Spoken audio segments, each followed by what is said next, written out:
그래서 여러분 이 몸에 따뜻하게 피어나기 위해서는 뭔가 에너지가 소모가 돼야 됩니다. 근데 물도 100도에서 끓거든요. 그러면 물은 그런데 99도가 되면 물이 끓지 않는데요.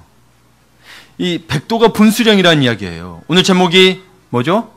세 사람의 분수령이잖아요. 그렇죠? 이 물에도 분수령이 있다는 거예요. 100도가 돼야 돼요. 증기기관차도 어제 찾다 보니까 증기기관차도 움직이는 온도가 있더라고요. 저는 증기니까 100도가 돼서 물이 끓으면 되나 보다 했더니 212도에서 움직인대요. 여러분 생각해 보세요. 기관차는 게이지가 있잖아요. 속도 게이지가. 온도 게이지라든가 자동차에도 있지만 여러분 211도가 되면 움직일까요? 안 움직일까요? 안 움직여요. 212도가 분수령에 넘어서야 움직이는 거예요. 그래서 여러분 이 마지막 1도 차이가 움직이느냐 마느냐를 결정하는 굉장히 중요한 거더라고요. 그럼 우리 인생에서 볼 때 나는 정말 인생을 내가 뭔가 하기 위해서 100도 이상으로 했다고 생각해요. 그런데 다른 사람이 보거나 혹은 하나님이 보시기에는 아닐 수도 있다는 거예요. 그게 99도일 수도 있다는 거예요. 1도로 못해서 여기까지만 할게요. 할 수 있는데 내가 너무 여러분 사실 보세요.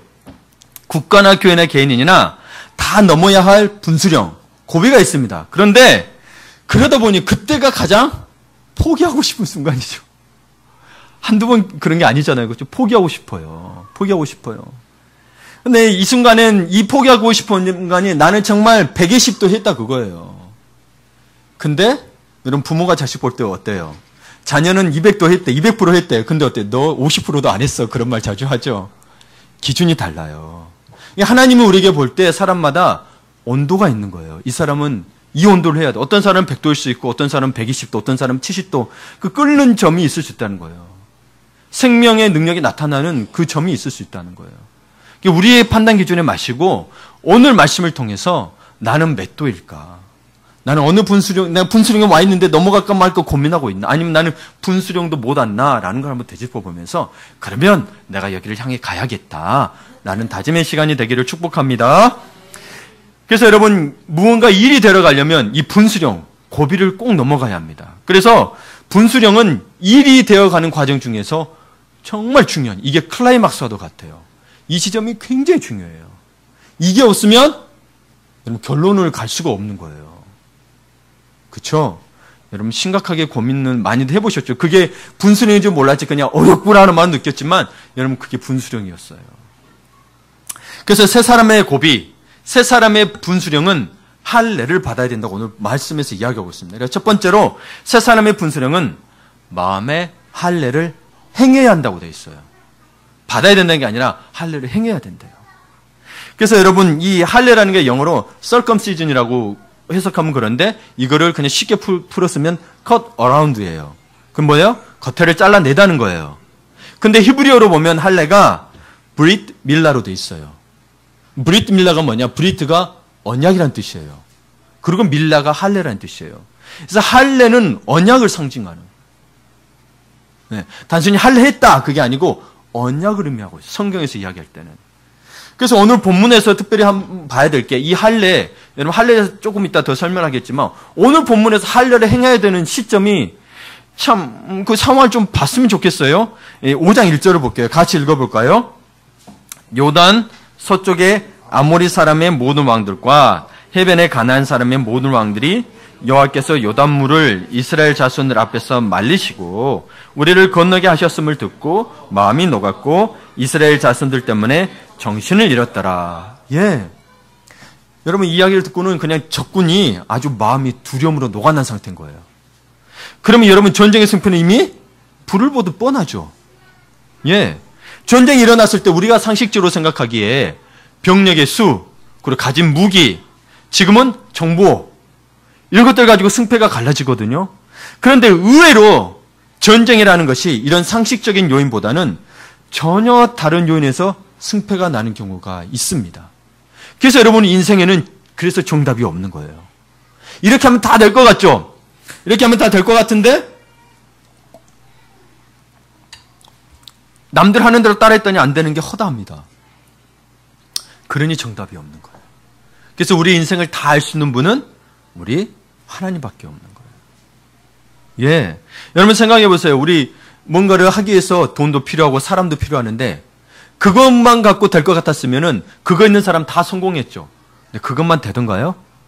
아니에요. 아니에요. 특별히 믿는 자들은 하나님의 손길을 더 느낄수록 그걸 더 절실하게 깨달을 줄을 믿습니다. 지금 이스라엘과 대치하고 있는 가나안 7족속이 있습니다. 가나안 족속들이 키도 크고요. 힘도 세요. 무기도 좋아요. 그런 상태에서 이 가나안 사람들이 그런데 마음이 녹아있단 말이에요. 여러분 어때요? 이때 치고 들어가야 되는 거죠. 이 사람들이 여기 여호수아 5장 1절에 보니까 이스라엘이 요단강을 말려서 건너고 들어왔다는 소식을 들었어요. 그러니까 간담이 녹아내린 거예요. 이스라엘 민족이 행한 건 아니죠. 하나님이 하셨죠. 그러나 하나님 믿지 않는 자들은 하나님 했다고 이야기해요? 아니요. 이스라엘 민족이 뭔가 초능력이 있는 사람이거나 이스라엘 민족이 원래 저런 민족인가 보다 하니까 두려운 거예요. 네. 하나님 알았다면 자기들도 하나님 믿었겠죠. 전쟁 안 하고. 근데 하나님 안 믿고 이스라엘 민족이 인간이 할 수 없는 일을 행하고 넘어오니까 간담이 다 녹아내려 버렸네. 정신을 못 차리는 거예요. 그러면 여러분 이미 이거는 끝난 전쟁인 거죠. 끝난 전쟁인 거예요. 병력의 수나 좋은 무기가 필요 없게 된 거예요. 군인들은 또 이 정도의 사기라면 이미 전쟁엔 이미 결장 난 거예요. 싸우지도 않고 그냥 도망가는 거예요. 예. 이스라엘 입장에서는 이보다 더 좋을 수가 없는 거예요. 왜? 요단강을 말려서까지 가나안을 건너가게 해서 전쟁 치러서 가나안 땅을 차지하라는 거거든요. 그러면 이대로 쭉 밀고 들어가면 하면 되는데 그런데 말입니다. 하나님께서는 이상하게도 이스라엘 민족을 여기서 잠시 멈추게 합니다. 근데 잠시 멈추게 그냥 기다려? 이게 아니고요. 뜬금없이 군인이 전쟁도 못하게 무장 해제를 시키는 할례를 행하게 합니다. 여러분 할례가 뭐죠? 지금으로 말하면 포경수술이에요. 남자 생식기 끝에 있는 것을 표피를 잘라내는 건데 이게 말할 수 없을 정도로 고통스러워요. 지금은 뭐 마취제도 맞지만 옛날엔 마취제가 있었어요? 없었어요? 없었어요. 그리고 성경에 보니까 뭐로 잘라낸 줄 아세요? 부싯돌 칼로 잘라냈대요. 메스는 얼마나 잘 되는지 몰라요. 살짝만 더 쫙 잘리는데 부싯돌 칼로 했대요. 어우, 벌써 인상 쓰는 남자분들 계시는데 정말 끔찍해요. 그러니 여러분 얼마나 힘이 들었는데 단순히 일주일 뿐이겠어요? 너무 고통스러운데 또 가나안 족속들이 쳐들어올 수도 있는데 두려움에 휩싸여가지고 빨리 가서 치워쳐야 할 수 있는데 이런 상황에서 할례를 행했다는 거. 여러분 이 할례가 어느 정도냐면 여러분이 좀 이해가 안 될 수 있겠지만 창세기에 보면 이 할례를 이용해서 전쟁에 보복을 한 경우가 있습니다. 잠깐 그 이야기를 떠올려볼게요. 우리 다 이야기를 모르신 분도 계시니까 야곱에게는 12아들 외에 믿는 분 우리 교회 오래 다니신 분들이 야곱에 12아들만 있다고 이러면 안 돼요. 성경 열심히 보셔야 돼요. 외동딸이 있었어요. 디나 이름이 디나. 이 디나가 어느 날 랄랄라 하고 이쁘게 하고 세겜이라는 땅에 놀러 갔어요. 자기는 구경하러 간 거예요. 근데 그 세겜 추장의 아들에게 몹쓸 짓을 당하고 맙니다. 그러니 디나의 오빠들의 눈에 불꽃이 튑니다. 마음에 분노가 일었어요. 그래서 어떻게 하면 복수를 할까 꾀를 내어 제안을 합니다. 제안이 뭐냐면 그래 그 추장의 아들에게 이야기해요. 그래 그냥 물이 엎질러졌으니 어쩌겠니. 그러니까 어쩔 수 없고 근데 우리 족속은 결혼을 하려면 할례를 다 받아야 돼. 우리 너희 동생을 데려가면 너희들도 할례를 받아야 데려갈 수 있어. 추장의 마음은 이미 또 그런 못쓸지를 했음에도 불구하고 사모의 마음이 이렇다고 돼 있습니다. 그래서 세겜성 안의 남자들이 모두 할례를 받습니다. 그들이 일주일 동안 누워서 끙끙거리고 있을 때 야곱의 아들들이 들어가서 피해 보복을 시작합니다. 사실 이게 종교 이름으로 벌어진 보복행위예요. 십자군 전쟁이 그랬어요. 십자군 전쟁이. 예, 종교 이름으로 벌어진 행위예요. 사실 여러분 여기서 뭐 그걸 이야기하려고는 아니니까 이 할례는 군인에게는 완전히 무장해제예요. 최소한 일주일 동안은 꼼짝을 못 하거든요. 지금도 그래요, 여러분. 지금도 할례를 받으면 일주일 동안 꼼짝을 못 해요. 가나안 정복이 전쟁이 시작되어서 초긴장 상태잖아요. 무장을 하고 그리고 준비해야 될 상태인데 그냥 밀고 들어가면 될 텐데 무엇 때문에 하나님께서는 스스로 무장해제에 가까운 할례를 행하게 하신 걸까요? 여기에서는 이스라엘 백성들에게 중요한 메시지가 있을 뿐 아니라 이 시대를 살아가는 우리에게도 밀접한 메시지가 있는 거예요. 그 이유를 오늘 본문 4절, 5절에서 이야기하고 있습니다. 한번 같이 읽어볼까요? 자, 시작. 여호수아가 할례를 시행한 까닭은 이것이니 애굽에서 나온 모든 백성 중 남자 곧 모든 군사는 애굽에서 나온 후 광야 길에서 죽었는데 그 나온 백성은 다 할례를 받았으나 다만 애굽에서 나온 후 광야 길에서 난 자는 할례를 받지 못하였습니다. 아멘. 여러분, 이 할례가 이스라엘 민족에게는 얼마나 중요한 사안이었던지 400년 동안 애굽에서 종살이하는 가운데서도 할례를 받았습니다. 그런데 홍해에서 전부 건너왔을 때 할례를 받았던 사람들은 광야에서 죽었습니다. 그리고 광야에서 태어난 세대가 있습니다. 이 광야에서 태어난 사람들은 광야길에서 난 자라고 지금 오늘 본문에 표현이 되어 있습니다. 광야길에서 난 자. 그래서 정착을 못하고 있었기 때문에 그들은 40년 동안 할례를 행하지 못합니다. 왜 정착을 하지 못하냐면 분명히 광야 생활 동안에 이야기합니다. 하나님께서 불기둥, 구름기둥으로 인도하시니 성막 위에 불기둥이 뜨면 그걸 따라로 되기 때문에 항상 준비태세에 있어야 됐었어요. 그럼 만약에 할례를 하게 되면 못 가는 거예요. 광야는 그와 같습니다. 하나님이 말씀하시면 가고 가지 말라면 가지 말아야 되는 거죠. 근데 여러분, 이제 약속한 가나안 땅에 들어가기 직전에 하나님께서 할례를 명하신 거예요. 이것을 뒤집어 보면 가나안 땅에는 할례 없는 백성이 못 들어가는 땅이란 것입니다. 그 이유가 무엇이죠? 할례는 뭐가 담겨 있다고 그랬어요? 언약이 담겨 있기 때문에 그렇습니다. 여러분, 내가 아무리 친해도 계약서가 없으면 제가 제 친구나 누구한테 물려줄 수 있을까요? 계약이 성립이 안 되면 못 물려주죠. 법적으로 성립, 누군가 소송 걸고 들어오면 더 합당한 사람에게 줘야 되는 거예요. 계약이라는 게 그런 거예요. 여러분, 근데 할례가 무엇이길래 왜 언약이 들어있는 걸까? 이 기원을 좀 봐야 됩니다. 최초의 할례는 하나님께서 아브라함에게 명하셨습니다. 그래서 창세기 17장에 보면 너희 중 남자는 다 할례를 받으라. 이것이 나와 너희 후손 사이에 지킬 대 언약이니라. 너희는 너희 표피를 베어라. 이라고 되어 있습니다. 그래서 할례는 하나님과의 백성과의 관계성을 나타내는 표시예요. 그러니 하나님의 택하시고 당신의 소유로 삼으신 당신의 은혜의 표시예요. 그러나 창세기 15장에 가면 이 계약을 세우기 위해서 먼저 뭐하죠? 동물을 반으로 가려서 불로 지나게 해서 태우십니다. 목숨 걸고 한 거예요. 여기서 계약을 성립시키고 계약의 증거로 내가 너희들 계약의 증거로 너희를 평생 너희 자손까지 책임지겠다고 할례를 행하라고 하신 거예요. 이게 하나님과의 우리에게 언약의 표시가 되고 약속의 표징이 된 거예요. 그래서 할례는 하나님의 명령이고 그 명령에 순종하기 위해서는 부싯돌 칼로 표피를 잘라내는 아픔을 인내해야 했습니다. 여러분, 할례가 뭐냐면 그 할례 자체의 행위가 뭐냐면 죄의 근성을 잘라내야 하는 영적인 결단인 거예요. 여러분, 하나님을 믿는데 여러분이 죄를 짓죠. 어떤 사람은 나가서 막 이렇게 수군대기도 하고 눈에 보이는 죄를 지어요. 근데 여러분, 눈에 보이는 죄는 여러분 좀 그래도 끊고 잘라낼 수 있잖아요. 방탕한 생활이라든지 이런 걸 잘라낼 수 있는데 여러분, 전자 죄는 뭔 줄 아세요? 하나님께서는 죄를 잘라낸 것만으로도 죄가 떠났다고 이야기하지 않으세요. 하나님 말씀에 순종하는 것을 원하시는데 보세요. 여러분, 습관들이 있어요. 하나님 말씀을 못 보게 하는 습관, 하나님께 기도하지 못하게 하는 것들, 하나님께 예배하지 못하게 하는 것들, 하나님 말씀에 순종하지 못하게 하는 것들이 사실은 죄예요. 또 죄에 포함이 돼요. 눈에 보이지 않죠? 내가 습관화되어 있는 것들이 있어요. 나는 하나님 앞에 순종하고 싶은데 안 되는 것들이 있어요. 이것도 잘라내야 되는 거예요. 그러니 여러분, 이 당시 부싯돌 칼로 잘랐더니 여러분 힘들죠? 나는 좋아하는 거 있는데 내가 주일 아침에 예를 들어서 우리 애들 어릴 때 보면은 만화 영화 너무 재밌는 거예요. 그러면 교회 가기가 너무 싫어요. 그렇죠? 그거 보고 싶은 거예요.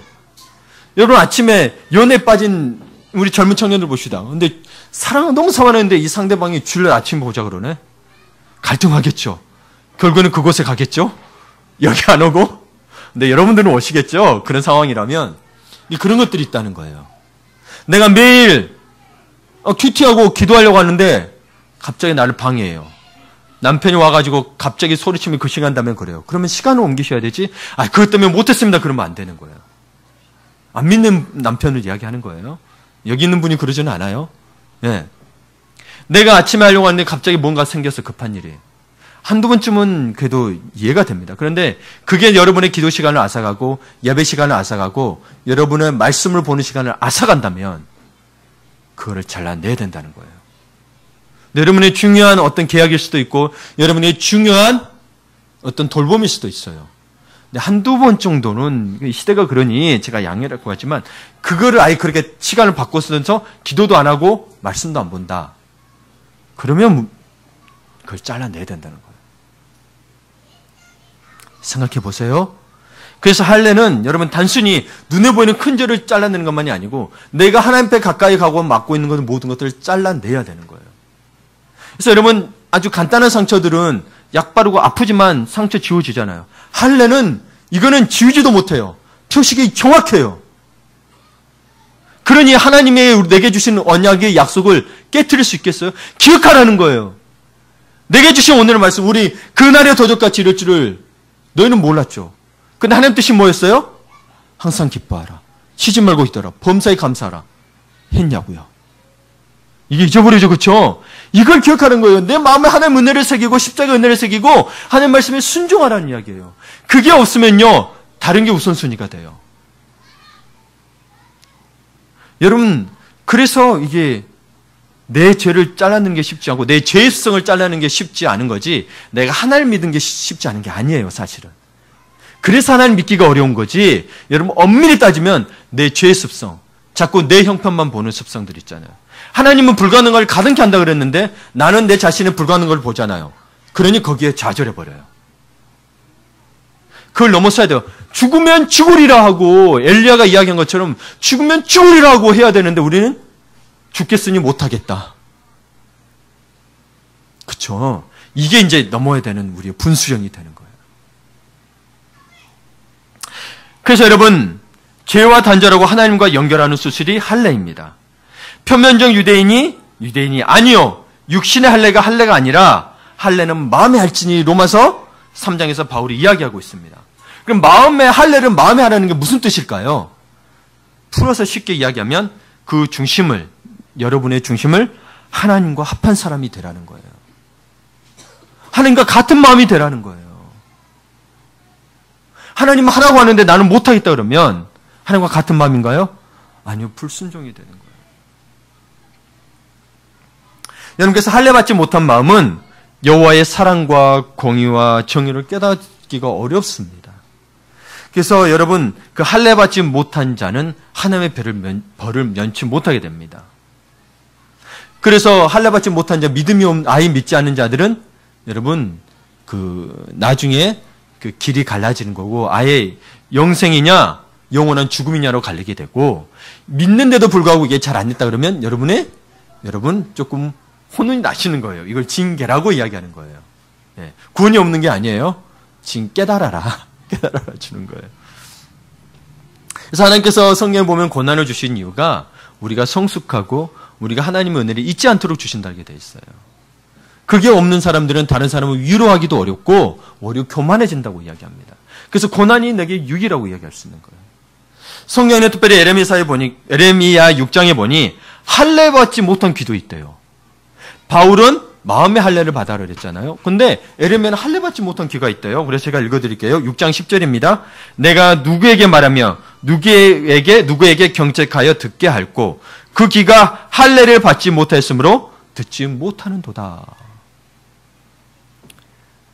이스라엘 백성에게 그러니 내 말을 지키고 행하면 내가 복을 주겠다. 그러니 우상을 떠나보내고 음란함을 떠나보내고 너희 자녀들을 가르치고 하라는데 안 듣는 거예요. 그래서 그 귀가 할례받지 못했다고 이야기한 거예요. 여러분 저도 어릴 때부터 신앙생활을 했지만 여러분 하나님 말씀이 이래 이야기하면은 그 말씀에 나를 비추어 보고 말씀에 비추는 거예요. 그럼 내가 무언가 잘못됐을까? 내가 수정하면 되겠구나 하는데 이래 했는데도 계속 자기 이야기하는 사람이 있어요. 한 이야기 또 하고 이래 했는데 그래요. 한두 번 그럴 수 있죠. 근데 그게 1년이 가도 2년이 가도 3년이 가도 계속 그러네. 그러면 귀에 할례받지를 못한 거예요. 그래서 하나님의 말씀을 못 듣는데요. 예. 여러분 하나님의 그 마음의 중심에 합한 자, 내 마음의 중심과 하나님의 합한 자는 여러분 마음의 할례를 받은 자인데 그러면 하나님과 연결돼서 전능자의 능력을 받을 수가 있습니다. 예. 마음에 그래서 할례를 받으면 여러분 운명이 바뀌는 분수령이 된다는 겁니다. 이게 분수령인 거예요. 이게 곧 새 사람이 되는 거예요. 고린도후서에서 너는 그런즉 그리스도 예수 안에 있으니 너는 새로운 피조물이다. 피조물인데 나는 새로운 피조물 같지가 않아. 마음에 할례를 받아야 돼. 그리고 또 이따 이야기하겠지만 여러분 믿어야 되는데 못 믿어서 그런 이미 새 사람이 됐는데 못 믿는 경우도 있어요. 근데 여기서 제가 좀 새 사람이 되는 분수령이라 그랬잖아요. 마음에 할례를 받아야 되는 이때가. 이 분수령이 뭐죠? 분개가 되는 산마루나 산맥을 뜻하는 거예요. 예. 이게 넘어가면 다른 지역이 되는 거예요. 그래서 이쪽에서 저쪽으로 넘어가는 이 지점, 이 전환점을 분수령이라고 하는 거예요. 그래서 분수령이라는 이 지점은 전환을 위해서 이쪽에서 저쪽으로 넘어가기 위해서는 필수적인 고개인 거예요. 우리 인생의 필수적인 고비라는 이야기예요. 필수적인 고비라는 이야기예요. 그래서 여러분 이 분수령을 넘어가기 위해서는 아까 이야기했지만 마음의 할례를 받았음에도 불구하고 두 번째로 상식이 아니라 하나님의 약속을 따라 살아라는 거예요. 예수를 믿어서 구원을 받았는데 하나님의 약속을 따라 살지 못하는 경우가 있다는 거예요. 그래서 6절 한번 볼까요? 6절 한번 읽어주세요. 같이 읽겠습니다. 시작.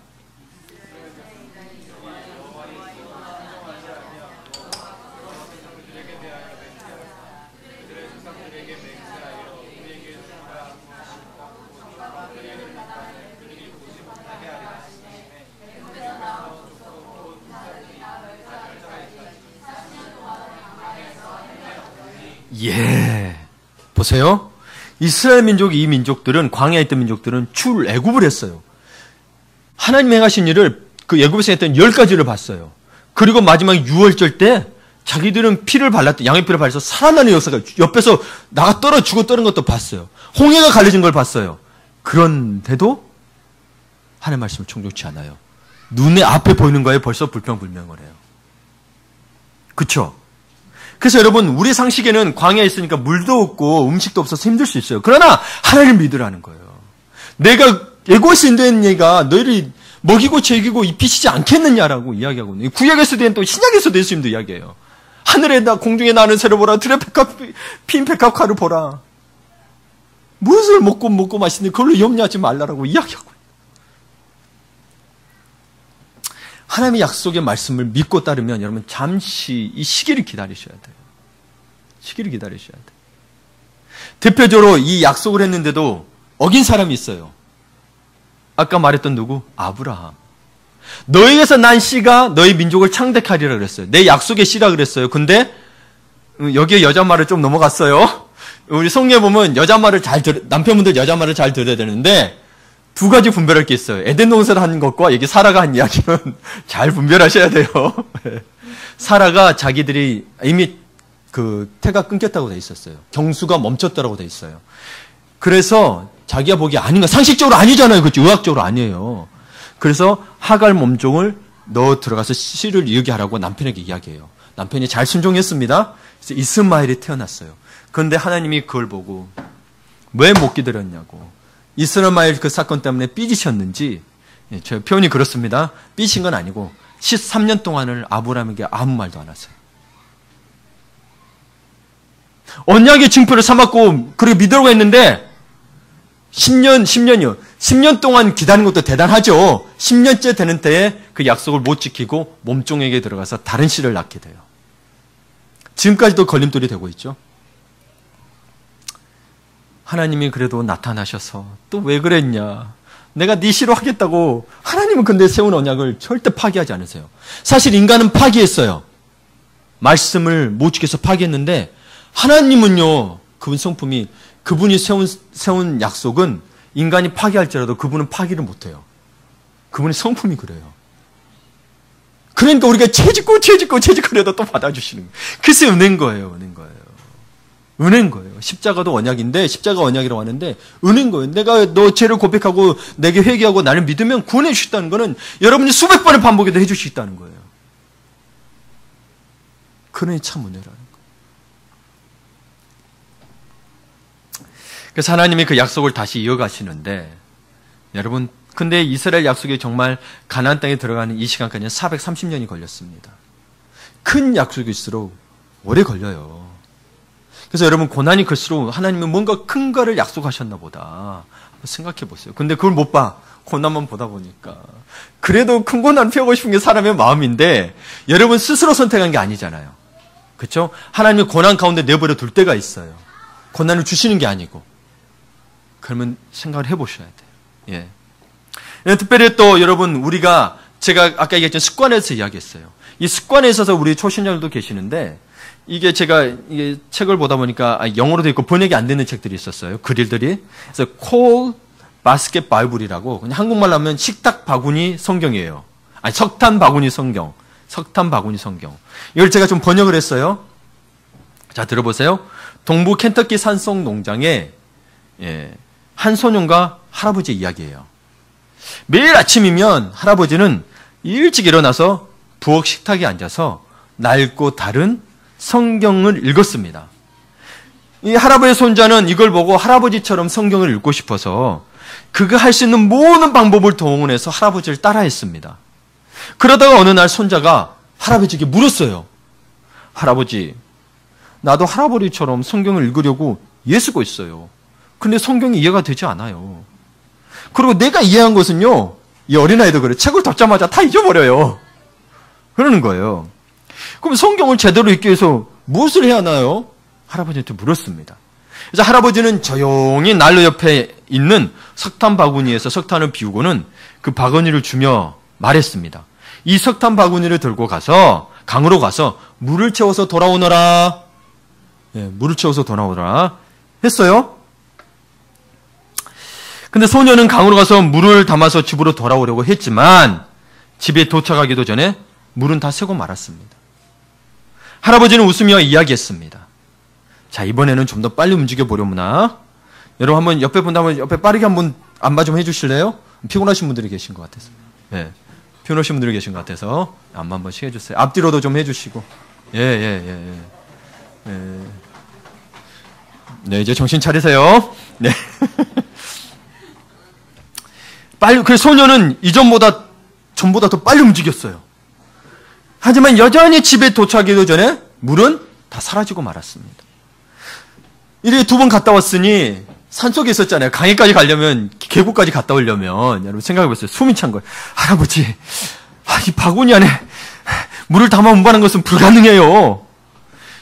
그러면서 이 아이가 그 석탄 바구니를 물양동이와 바꿔서 가지고 가려고 하는 거예요. 그래서 할아버지가 나는 물양동이로 길어오는 거를 원하지 않아. 너는 할 수 있어. 너는 충분히 열심히 하지 않아서 안 된 거야. 할 수 있어. 격려했습니다. 근데 소녀는 이미 이것이 불가능한 걸 알고 있었어요. 그래서 불가능한 것을 알았지만 할아버지에게 자신이 아무리 빨리 움직여도 안 된다는 것을 보여주려고 다시 강으로 갔습니다. 그래서 강으로 가려고 그래서 다시 시도했는데 그래서 최대한 빨리 움직이려고 그 바구니에 물의 양을 좀 적게 담았어요. 그리고 빨리 움직여서 왔어요. 빨리 움직였으니 또 숨이 차겠죠? 그러나 여전히 할아버지 앞에 도착했을 때는 물은 다 사라지고 말았어요. 할아버지 보셨죠? 이거 소용없다고요. It is useless 이렇게 됐거든요. 이거 소용없다고요. 할아버지가 이야기합니다. 이게 정말 쓸모없다고 생각하니? 그 석탄 바구니를 들여다보렴. 소녀는 바구니를 들여다보았습니다. 그리고 처음으로 깨달았습니다. 바구니가 달라져 있다는 걸 말해요. 더럽고 지저분한 석탄 바구니가 깨끗하게 변해 있었어요. 애야, 이것은 네가 성경을 읽기 시작할 때 일어나는 일과 같단다. 너가 모든 것을 이해하지 못하고 기억하지 못할 수 있단다. 하지만 네가 성경을 읽을 때 네 안에서부터 변화가 일어나기 시작할 거야. 이것이 우리의 삶 속에서 하나님이 하시는 일이야. 여러분도 모르게. 우리를 안에서부터 변화시키지. 그리고 천천히 우리를 그의 아들의 형상으로 만들어 가시지. 되어 있습니다. 이 만들어 가실 표현을 make라고 아니고 transform으로 되어 있습니다. 여러분 아이들 영화들 보면은 영어로 미국 같은 보면 이럽니다. 로봇이 자동차로 변신할 때 트랜스포메이션 그럽니다. 그러면 자동차가 로봇으로 변신하고 로봇이 자동차로 변신합니다. 변신은 완전히 바뀌는 거예요. 기능이 달라져요. 기능이 달라져요. 그렇죠? 주님의 아들로 형상이 변신된대요. 그러니 매일 하나님 말씀에 일정량을 읽도록 시간을 취하렴. 손자에게 이야기해요. Take the time to read the Bible 이야기되어 있어요. 그래서 the portion of God's word 되어 있어요. 하나님 말씀의 분량, 포션이 분량이거든요. 분량을 읽는 시간을 취하라고 되어 있는 거예요.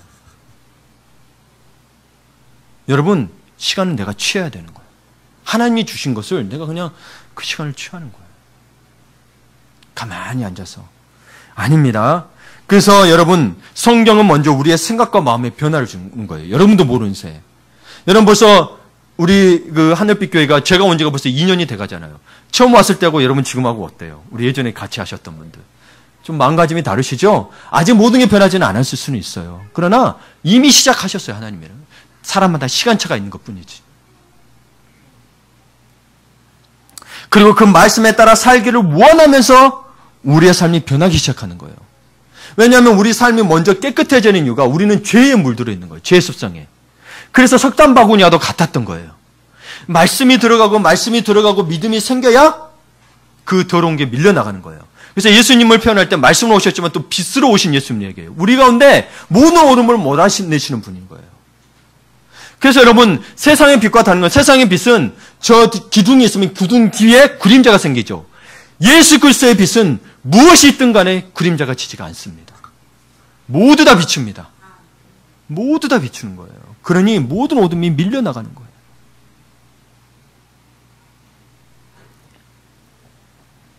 그래서 여러분 지금 신앙생활을 열심히 하고 계신 분들은 우리에게 구원을 주시는 그 복음의 능력은 구원을 받게 하는 것으로 끝나는 게 아니라 구원받은 자의 삶을 살게 하는 은혜의 근거가 된다는 거예요. 다시 한번 설명드릴게요. 많은 이들이 복음에 대해서 구원받고 한 번은 끝나는데 구원을 주시는 이 복음의 능력, 하나님의 말씀은 구원을 받게 하는 것으로 끝나는 것이 아니라 구원받은 자의 삶을 살게 하는 은혜의 근거가 된다는 거예요. 지금 우리가 그래서 열심히 신앙생활 할 수 있는 것은 내가 노력하고 시간을 들인 게 맞아요. 근데 왜 시간을 들이고 노력하죠? 복음 때문에 그런 거잖아요. 그래서 이거를 견인력이라고 이야기하는 거예요. 하나님의 말씀의 견인력, 복음의 견인력. 여러분 제가 이 복음 없이 여러분 보고 열심히 합시다. 그러면 제가 돈 주면서 해야 따라오는 거지. 돈의 견인력에서 오는 거지. 그러나 교회에서는 돈도 안 줘요. 우리 헌금하라 그러네? 이게 어찌된 일이에요? 근데 갖다 하나님 앞에 드리네? 뭐겠어요? 복음의 능력 때문에 하나님의 능력이 살아있기 때문에 그런 거예요. 그래서 하나님이 여러분이 드린 것들에서 하나님께서 거기에서 또 거기에 응답하시고 베풀어 주시는 거예요. 생각해 보세요. 그래야 하나님이지. 그냥 누가 하면 뭐죠? 뭐 해야 주고 뭐 하고 그러면 그냥 그때로 끝난 거예요.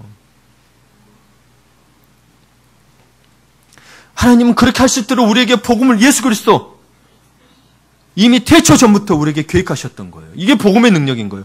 그러니 이 복음을 전하지 않고 어찌 여러분 견딜 수 있냐는 거예요. 성령 충만한다고 하면서 복음을 전하지 않으면 어찌 내가 성령 충만하다고 할 수 있냐는 거예요. 내가 예수 그리스도면서 변화됐다고 하는데 이 생명의 복음을 전하지 않고 내가 어찌 예수 그리스도의 말씀에 다 순종할 수 있겠냐고 하는 거예요. 그래서 여러분 결국 우리의 인생은 내 힘으로 사느냐 하나님의 힘으로 사느냐 둘 중에 하나인 거예요. 여러분 하나님의 힘으로 살아야 합니다. 이것이 분수령을 넘은 새 사람의 모습입니다. 새 사람의 모습이에요. 그래서 새 사람은 세 번째로 또 할례받은 존재임을 매일 선포해야 돼요. 선언해야 돼요. 하나님은 왜 가나안 땅에 밀고 들어가면 되는데 그냥 쭉 밀고 들어가면 되는데 이 백성들 모아놓고 왜 할례를 하게 했냐면 여러분 AD가 라틴어예요. 제가 이런 성경 공부하면서 했던 부분들이에요. 기억하시는 분 뭐예요? 라틴어로. 이 정도 기억하셔야 돼. 그래야 좀 유식하다 그래요. 아노 도미니라 그러잖아요. 이 아노 도미니가 영어로 풀었으면 뭐라 그랬어요? In the days of Lord. 주님의 날이라고요. 이걸 에이드라고만 하고 있잖아요. 여러분 유식하게 에이드라고 하는데 에이드가 못 드신 줄 알고 그러면 안 돼요. 그래서 한국말로 서기라고만 쓰고 있는데 여러분 세상은 이미 하나님께서 그러게 주님의 날이라고 해요. 그래서 여러분 에이드라고 썼을 때 그냥 에이드 몇 년 이렇게 끝나는 게 아니고 그때 예수님 온 사건은 끝나는 거고 이 날 에이드는 우리는 지금 주님의 날에 살고 있는 거예요. 은혜해라고 돼 있다고요. 성령을 보내시네라고 돼 있다고요. 성령 충만하에 우리는 지금 은혜의 때에 살고 있는데 자꾸 예수님은 안 계신 것 같아 그러면 안 된다고요. 이해되세요? 주님의 날에 살고 있다고요. 근데 왜 이렇게 고난이 있고 힘들어요? 제가 지난주에 했던 주님의 섭리, 하나님의 섭리 읽어보라고 했어요. 예, 읽어보셔야 돼요. 여러분. 그래서 여러분 우리는 그리스도의 통치, 그리스도 주님의 날이기 때문에 주님의 통치가 있는 거예요. 주님의 말씀에 순종해야 되는 거예요. 이걸 방해하고 있는 사단의 세력들이 있는 거고. 그래서 너희 힘으로 사는 게 아니다. 하나님이 주신 은혜, 보혈의 공로로 너희가 살아가고 있는 것이니 이걸 기억해라라고 할례를 행하신 거예요. 이스라엘 민족에게도 하나님의 주권이 있고 하나님의 통치가 있다고 할례를 행하는 거고 지금 이 시대 우리에게도 마음의 할례를 행하라는 게 그건 거예요. 기억해라. 잊지 말아라. 반드시. 그러니 이 할례를 통해서 이스라엘 백성들의 의지, 자기들이 막 하려고 했던 것들을 내려놓을 수밖에 없는 상태인 거예요. 하나님의 이스라엘 백성들의 의지, 자아를 할례를 통해서 다 죽이시는 거예요. 여러분도 마음의 할례를 통해서 나의 의지와 자아를 죽이셔야 하나님이 행하시는 거예요. 그러므로 우리는 매 순간마다 겸손하게 하나님의 은혜로 살아야 하는 존재입니다. 그래서 할례라는 것은 그런 사실을 매일 삶 속에서 선언하는 거예요. 주님 나는 죽었습니다. 이게 여러분이 하고 있는 할례인 거예요. 이 시대에 마음의 할례고. 그래서 오늘도 내가 마음의 할례 받은 존재인지 그리스도 함께 죽은 존재인지를 생각해 보시기 바랍니다. 마지막 말씀 9절을 보고 설명드리고 마치려고 합니다. 9절 함께 읽겠습니다. 여호와께서 여호수아에게 이르시되 내가 오늘 애굽의 수치를 너희에게서 떠나가게 하셨다 하셨으므로 그곳 이름을 오늘날까지 갈갈이라 하느니라. 아멘. 내가 오늘 애굽의 수치를 너희에게 떠나가게 하셨다. 여러분 원래 우리는 죄의 종으로 살았습니다. 애굽에서가 그거예요. 종살이 샀던 게 죄의 종의 모습을 상징해요. 하나님의 다스림이 아니었잖아요. 여러분 인생에 있어서도 죄의 종으로 사는 수치들이 있죠? 혹은 좀 남들 보기도 부끄러운 수치도 있을 수 있어요. 혹은 여러분 아까 이야기했지만 죄라는 게 뭐냐면 하나님을 가까이 못하게 하는 게 다 죄예요. 내가 나가서 방탕한 생활하고 내가 불륜을 저지르고 이게 이것만이 죄가 아니고 여러분 하나님을 가까이 못하는 자체가 죄인 거예요. 그러면 여러분 그렇게 하지 못하면 여러분 내가 부끄러운 것 수치가 있어도 떠날까요? 안 떠나죠. 그 부끄러운 것 수치는 계속 남아있는 거예요. 그래서 여러분 이 어거스틴이 그걸 해결하기 위해서 만유교에 9년을 들어갔다가 거기에도 구원의 능력이 없음을 알고 로마서 8장을 보고 깨달은 거예요. 그리스도 예수 안에 있는 자에게는 결코 정죄함이 없나니. 누군가가 나를 혼내고 막 정죄할 수는 있어요. 그러나 주님은 안 그런다는 이야기예요. 네, 그러니 여러분 그 수치에서 벗어나서 내가 혼났을 수 있어요. 내가 뭔가에 대해서 잘못해서 부끄러울 수 있어요. 말은 못했지만 너무 부끄러워서 쥐구멍에 들어가 보신 게 있어요. 그래도 주님 앞에 나오셔서 해결하시라. 주님은 그거를 정죄해요. 주님 앞에 나오면 다 해결해 주신다는 거예요.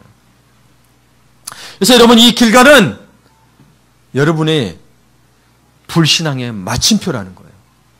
이제 불신앙을 끝내라는 이야기예요. 불행한 날들이 끝났다는 거예요. 그렇기 때문에 길갈을 바꿔 말하면 새로운 인생의 출발점인 거예요. 여러분 새로운 인생이 시작되는 새로운 인생의 역사의 출발점이라는 거예요. 그래서 옛사람과 새사람의 분수령이 되는 이 지점을 넘었더니 길갈이 있었던 거예요. 이스라엘 백성은 길갈에서 새로 시작한 거죠. 그렇죠? 여러분 근데 이걸 잘 이해하셔야 되는 게 지금까지는 광야에서 거저 주시는 만나로 살았지만 이제부터는 노동으로 살아야 돼요. 저게 무슨 말이냐? 여러분 광야는 믿음과 순종을 키우는 훈련 장소였어요. 그러니 하나님께서 빨리 응답도 해주세요. 나는 예수님 하나님 오래 믿는 것 같아. 나는 응답이 느리고 뭔가 안 되는 것 같다. 그럼 여러분 가나안에 들어와 있는데 여러분 가나안은 젖과 꿀이 흐르는 땅이지만 천국은 아닙니다. 천국이면 그걸 왜 전쟁 치러서 차지해야 되죠? 천국이면 여러분 이스라엘 백성이 거기서 실패하면 안 돼요. 실패했죠. 그래서 하나님은 없고 자기들 소견대로 옳은 대로 행하는 사사시대가 도래하게 되죠. 그래서 여러분 가나안을 천국이라고 보는 거는 가나안의 풍요로만 보고 이야기한 거지 가나안 전체를 보고 하는 게 아니에요. 그러나 가나안 땅에 삶을 살았을 때는 우리는 가나안은요 여러분, 광야에서 뭘 받았다고 해서 무슨 훈련 받았다고요? 믿음과 순종의 훈련을 받았어요. 가나안에서는 이 훈련받은 믿음과 순종을 살아내는 전쟁터인 거예요. 전쟁터죠. 봐봐요. 우상을 다 몰아내니까 가나안 족속을 몰아내야 되는 거예요. 그래야 그들이 차지하고 있던 풍요와 가진 것들을 취할 수 있는 거예요. 사실은. 그래서 가나안은 실제적으로 다른 신들과 우상들이 많았어요. 그리고 풍요로움의 유혹이 항상 존재했던 게 지금의 우리나라와 같아요. 지금의 한국과 같아요. 봐보세요. 그래서 여러분, 우리들은 이 한국 땅에서 믿음과 순종의 모습을 보여줘야 하는 거예요. 여러분, 이 풍요의 땅 가나안에서 이 풍요로움을 누리지 못하는 이유가 두 가지가 있습니다. 한국 땅에서 여러분 한번 생각해 보세요. 첫 번째로는 욕심입니다. 욕심은 하나님이 주신 것에 만족하지 않은 것을 욕심이라고 이야기합니다. 구하지 말라는 게 아니에요. 그런데 그게 계속 그거에 매달려요. 하나님 분명히 하나님 예수를 닮아가고 하나님 영화를 끄는 게 목적인데 이것만 치우쳐져 있으면 그 욕심이 되는 거예요. 탐욕이 되죠. 두 번째로는 무지입니다. 무지는 하나님이 주신 것을 사용하는 법을 모른다는 거예요. 그러니 말씀을 보라는 거예요, 여러분. 여러분, 제가 보기에 여기 계신 분들은 욕심은 없는 것 같아요. 보니까 되게 선하세요, 다들. 있는 거 다 베푸시고 도와주시고 다 천사 같으세요. 다만 아직 하나님이 주신 것을 사용하는 법을 잘 모르는 것뿐이에요. 그래서 그 사용법을 알기 위해서 하나님의 말씀을 잘 알 수 있도록 양육과 훈련을 하는 거예요. 혹은 초신자분들은 세례교육도 하는 거예요. 새가족반도 하는 거고. 여러분은 인생에서 광야의 시기를 거치셨습니다. 그렇다면 이제 하나님의 약속의 말씀을 믿고 순종하고 계십니까? 이 부분에서 걸리시죠? 네, 믿고 순종하시라는 거예요. 근데 알아야 순종하겠죠, 그렇죠? 네, 그래서 이런 부분들을 해나가고 있는 거예요. 이제 그 믿음으로 자신의 그 삶이 믿음과 순종으로 이루어져야 되는 삶이라고 이해하고 인정한다면 믿음으로 여러분 인생을 개척하세요. 갈렙처럼 말입니다. 여러분, 갈렙은 어땠죠? 갈렙은 하나님의 약속의 말씀을 믿고 기다렸어요. 그는 그냥 들어갈 수도 있습니다. 40년을 같이 기다렸어요. 그리고 하나님께서 가나안 땅에 들어가려 하는 순간 가나안 족속과 싸워 승리하고 땅을 차지합니다. 약속의 말씀을 믿고 기다린 거죠. 여러분, 우리의 신앙의 분수령, 인생의 전환점, 마음의 할례를 행하셔서 그 전환점을 넘어가시길 바랍니다. 그래서 새 사람으로 향한 분수령을 넘어 여러분도 이 땅에 주어진 가나안 땅에 주신 이 전쟁터에서 또한 풍요로움을 받으시기를 축복합니다. 아멘.